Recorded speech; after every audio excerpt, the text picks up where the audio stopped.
A tudatosság az a szuper képességünk, amikor oda tudunk figyelni a világra körülöttünk és bennünk is, anélkül, hogy elsodornának minket a történések.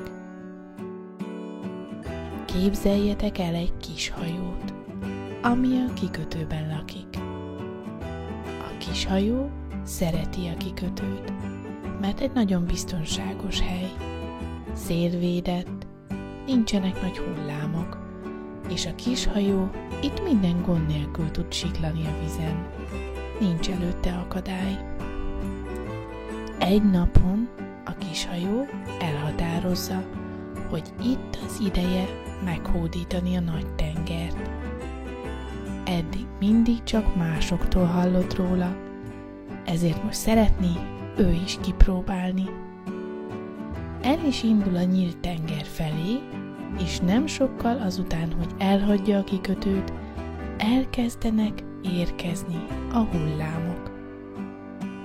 Egyik kisebb, a másik nagyobb, és ez a kis hajó bizony elkezd himbálózni jobbra-balra, és már nem érzi magát annyira biztonságban, elkezd félni.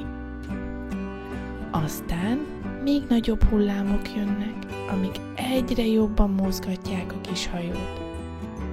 Nem sokkal később pedig a viharfelhők is megjelennek a távolban. Dörög az ég, villámlik. A kis hajó most már tényleg nagyon fél. Aztán eszébe jut, hogy van a fedélzeten valami furcsa alakú dolog, amit még sosem kellett használnia.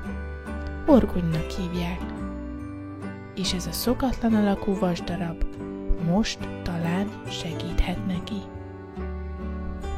A kis hajó azonnal leereszti a horgonyt, ami aztán eléri a tengerfenekét. Most már kevésbé himbálózik a kis hajó. A horgony segít neki. Hiába jönnek a nagy hullámok, nem tudják feldönteni.